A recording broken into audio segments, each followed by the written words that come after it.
Então vamos lá? Bom, decidi fazer um vídeo aqui realmente muito interessante para vocês, baseado em algumas pesquisas que eu fiz recentemente. Cara, esse vídeo ele tem um foco um pouco diferente dos outros vídeos do canal. Vocês sabem que eu não gosto de maneira alguma desses vídeos que não informam nada e que fica aqui só falando um monte de coisa. Então eu vou tentar dar algumas dicas práticas aqui de realmente como você pode ter uma mente mais projetada para o empreendedorismo, mais projetada para a riqueza e menos para a pobreza. Cara, não dá pra gente falar sobre isso aqui sem falar algumas informações e alguns dados muito importantes e que vão ofender algumas pessoas. Por isso, cara, se esse não é o tipo de vídeo que você quer, né? Se você é daquele tipo de pessoa que recebe a informação de que 1% da população tem mais dinheiro do que os outros 50% somados, você pode sair daqui. Se você vai achar, o mundo não é justo, eu gostaria que o mundo fosse diferente, eu queria que o mundo fosse mais igualitário e que a gente dividisse o dinheiro dos ricos, cara, vai embora daqui. A ideia não é essa. Eu vou nesse vídeo tentar ensinar como que concentra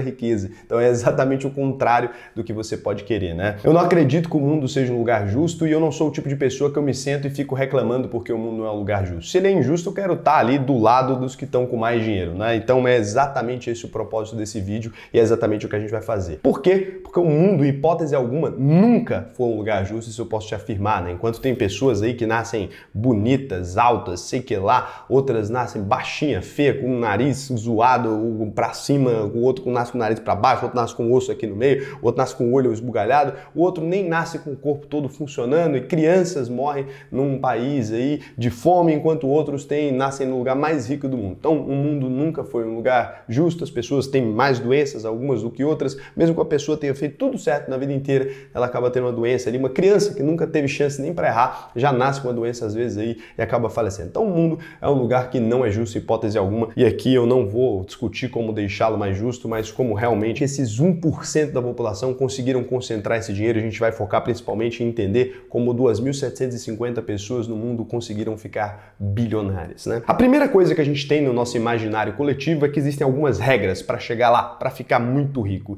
E aí eu fui pesquisar com base nas regras que a gente sempre conversa, né? O que você deveria fazer? Ir para a escola, ir para a faculdade, se formar, conseguir um trabalho, trabalhar duro, juntar dinheiro, depois comprar uma casa, um carro, né? Se casar e ter os filhos e aí a gente repete o ciclo. Eu pesquisei ali quantas pessoas da lista dos 2.750 bilionários, que é mais fácil do que pesquisar 1% inteiro, fizeram isso. E a resposta foi surpreendente para mim, não sei se vai ser também para vocês, mas é nenhum.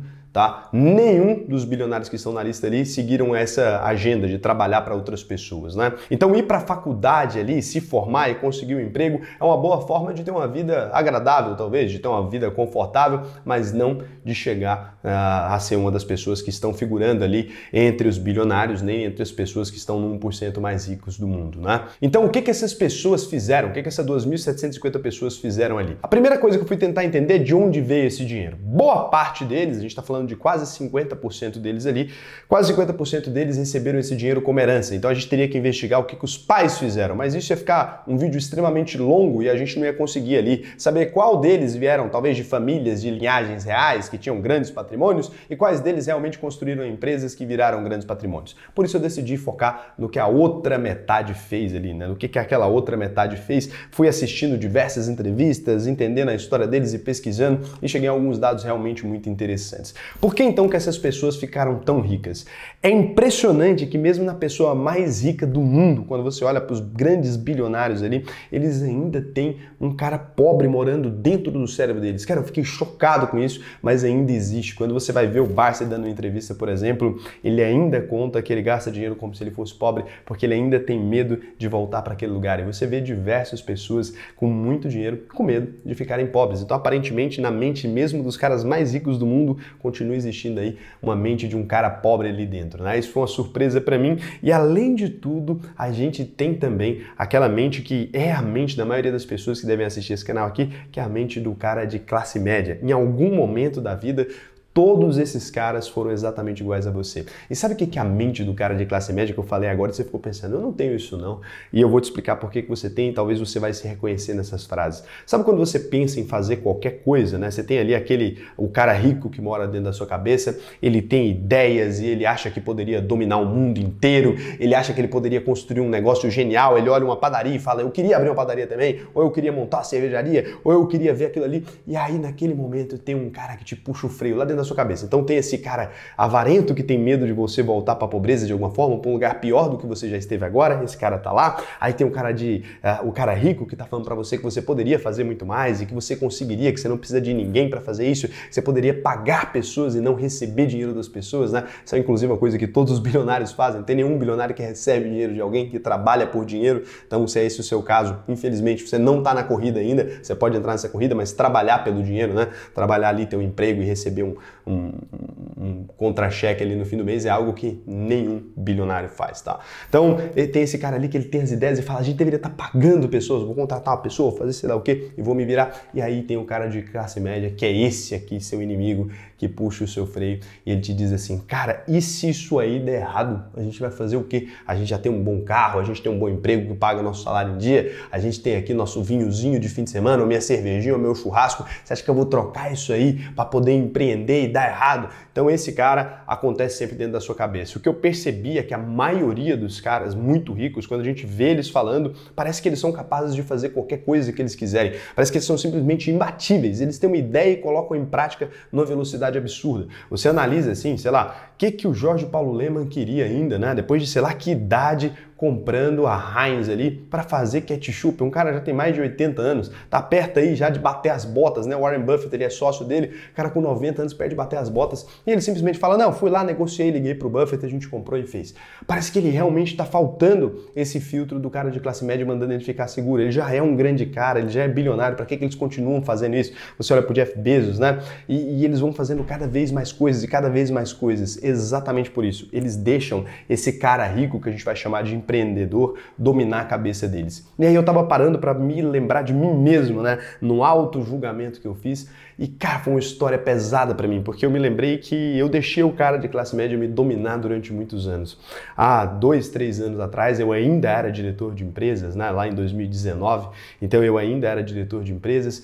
E, cara, mesmo tendo minha empresa que eu fundei nos fins de semana, porque eu não queria afetar o meu trabalho, então eu falava, eu vou focar nisso aqui, mas eu vou fazer aquilo ali no meu tempo livre para não correr riscos, né? A minha vontade de não correr riscos me fez correr muito mais riscos do que deveria. Mas eu fazia a minha empresa no fim de semana ali e essa empresa começou a prosperar e ela já me dava um bom dinheiro ali. É lógico que ela não me pagava tanto quanto ser diretor da empresa de outras pessoas, mas ela me pagava um bom dinheiro. Eu já conseguia ganhar ali uns 20 mil reais, né? Isso porque estava dividindo ainda com minha sócia, mas ela me pagava 20 mil e poucos reais ali e eu ainda tinha medo de ficar pobre, né? Ainda morria de medo de ficar pobre ali, continuava trabalhando para poder ter mais dinheiro, juntar esses dois dinheiros e fazer os meus investimentos ali. E por isso essa empresa deixou anos de crescer, ela ficou muito tempo sem crescer ali, porque eu focava principalmente na empresa dos outros e deixava a minha para lá.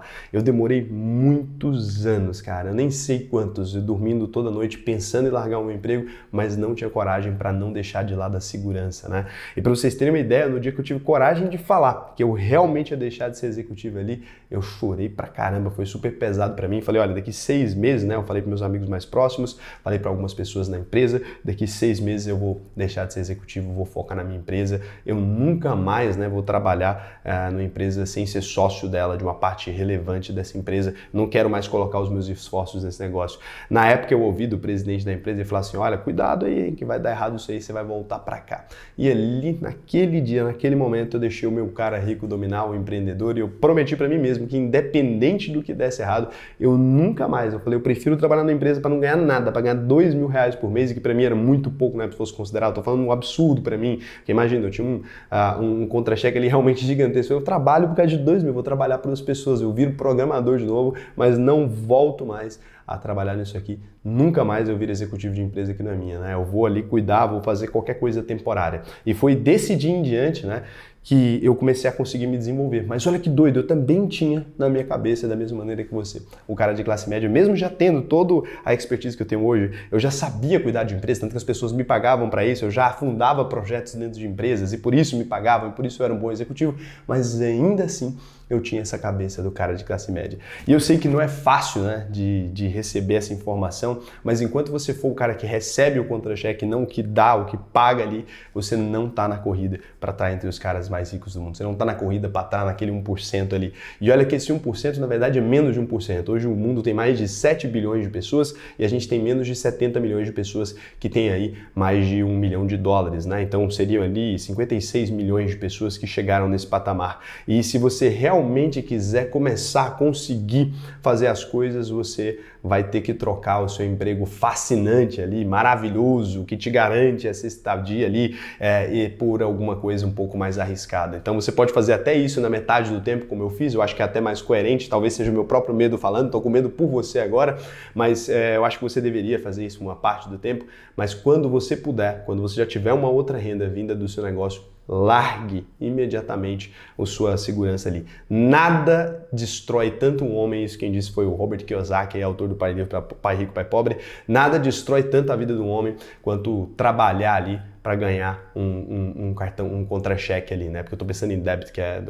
dos americanos, né? Tô pensando em paycheck ali que os americanos falam, né? Então nada destrói tanto, porque o salário ele te escraviza, ele te faz pensar que você precisa trabalhar duro para conseguir ganhar aquele dinheirinho ali e que se você pensar qualquer coisa fora disso, você tá enrolado. Você não tá. Você hoje, quando você trabalha numa empresa, você trabalha tanto com o risco da empresa, você tem medo da sua empresa dar errado, a empresa que você trabalha também pode dar errado, como você trabalha com o risco da cabeça de outro homem, que também pode te dispensar dessa empresa que você está hoje. Então você não tem segurança alguma. Ah, Raul, eu trabalho pelo governo. Pior ainda, né? Você tem um risco ainda maior do governo te remover desse cargo ou de alguma coisa acontecer ou do real realmente se desvalorizar e do Brasil se afundar ali. Não existe segurança no mundo. Isso é uma coisa que você tem que entender. A maioria das pessoas ricas do mundo entenderam isso. E quando eu falo isso, eu falo com muita dor, porque eu sei que de fato é uma das coisas mais difíceis que eu já fiz na vida. Eu chorei no meu último dia de trabalho, chorei ali no dia que estava fazendo isso, já tive medo de ficar imóvel assim por não conseguir tomar uma decisão. Então, acredite, você vai se realizar no dia que você fizer isso. Você vai conseguir, não tem outro jeito, né? Não deixa a peteca cair ali. Se você quiser fazer parte dos 1%, você vai ter que fazer diferente do que os 99% fazem e é muito difícil, é por isso que a maioria das pessoas não conseguem fazer. Então assim, tenta fazer isso. Logo depois que eu saí, o mundo não é cor-de-rosa, né? Estourou uma pandemia, eu me lasquei, fiquei sem dinheiro ali, fiquei apavorado, tinha só o dinheiro dos meus investimentos que já era suficiente ali para eu viver, porque eu já tinha juntado um bom dinheiro ao longo desses anos, mas ainda assim tive que dar uma descida no padrão de vida, tive que dar uma controlada ali. Então, se você se tornar empreendedor, você vai ver que essa é a melhor coisa que você pode fazer. Não tenha medo, lembre-se sempre que toda empresa é vulnerável, prefira confiar em você do que em outra pessoa. Então essa é a primeira regra aí, que a gente passa a régua na nossa mentalidade. Eu sei que agora tem um monte de gente bravo, que vai falar que não é assim e tudo. Cara, isso é só o cara pobre gritando dentro de você. Eu não posso fazer nada quanto a isso, tá? Tô falando aqui a minha visão sobre isso, é muito pessoal esse vídeo, né? Então, segunda coisa aqui, levar a sério os assuntos envolvendo matemática básica. Isso é uma coisa que todos os que fazem parte daquele 1% da população fazem. Se você algum dia na sua vida já disse isso aqui, ó, ah, não, eu não entendo muito disso, vou perguntar para fulano porque eu não entendo muito disso, saiba que você é um preguiçoso, você precisa entender de todos os assuntos envolvendo o seu dinheiro. E é exatamente por não levar a sério esse tipo de assunto que os juros ali, eles são a ruína, o cemitério de malandro da classe média e da classe mais pobre. Por quê? Porque ali, na hora que eles recebem uma proposta do banco e tudo, eles têm preguiça de ver aquilo ali, eles querem confiar no especialista, eles querem ouvir a opinião de alguém que sabe um pouco mais e com isso eles se lascam, enquanto eles perdem dinheiro fazendo financiamentos horríveis, fazendo consórcio, fazendo um monte de coisa para perder dinheiro, com promessas de, mas o pobre não constrói nada se não for assim. É por isso que é pobre, que já tem a mentalidade de pobre, né? Enquanto isso, os ricos ali acabam fazendo bons investimentos em bancos, CDBs, e muitas vezes os ricos conseguem, inclusive, se endividar de maneira racional. E como que é isso? Se você olhar todas as empresas da Bolsa de Valores, elas têm dívidas, todas elas. E elas conseguem ganhar mais dinheiro do que elas pagam de juros nas dívidas delas, justamente por levar a matemática básica a sério. Pô, para comprar a Brahma ali, né, o 3G Capital se endividou, o Jorge Paulo Lemann se endividou. Esses caras sempre se endividam para fazer esse tipo de aquisição com a certeza de que eles vão conseguir reverter a situação e de que eles vão conseguir ganhar muito mais dinheiro, né? Então é muito importante. Se você não quer levar pelo menos a matemática básica a sério ali, não tem nenhuma chance de você ocupar ali esses 1% da população. E o 3 aqui, e esse vai doer na alma, principalmente por esse ser um canal de Bolsa de Valores, é investir em ações, apenas em ações ali, não vai te deixar rico, né?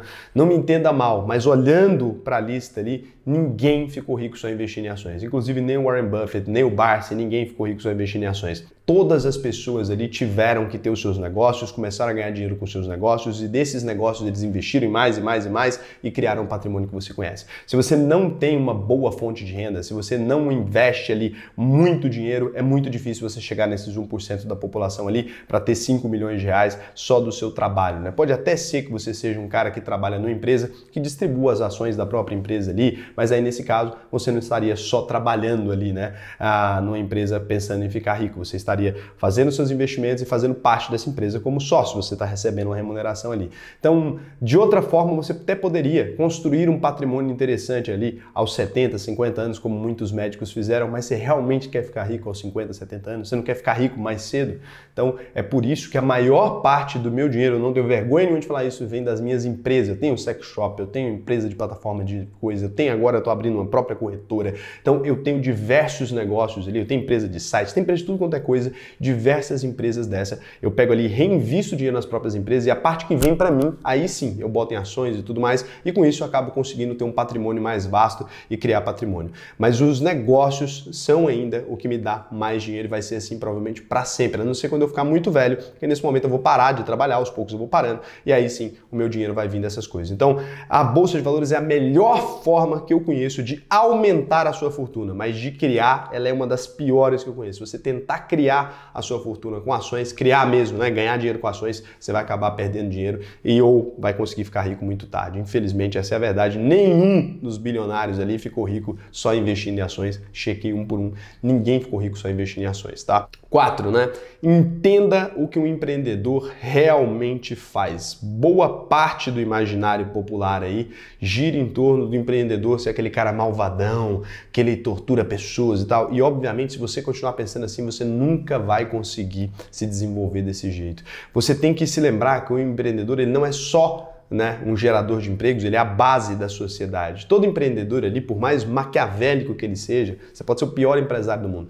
Vamos supor que ele vai montar uma empresa para construir um carro. Eu sou um cara que a única coisa que eu quero é construir minha fábrica de carros e ganhar dinheiro. Mesmo se ele só quiser isso, olha quantos materiais são utilizados para construir um carro, né?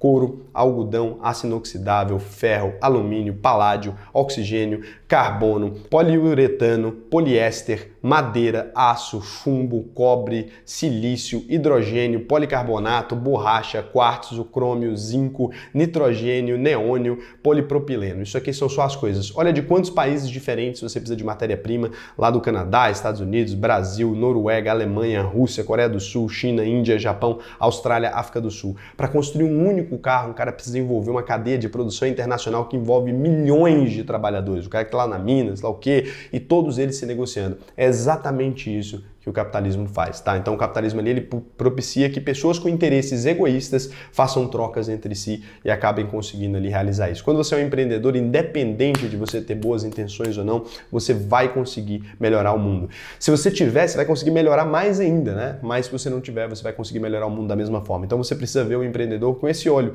com essa ótica realmente disso, porque aí você vai conseguir contratar as pessoas e realmente contratar elas com honestidade, de que você quer produzir algo e que aquelas pessoas precisam se engajar na sua ideia. Quinta coisa que você precisa aqui é descobrir a raiz do seu medo, né? Todo mundo que tem medo de empreender, então assim, no Brasil a gente tem 50 milhões de pessoas que começaram a empreender.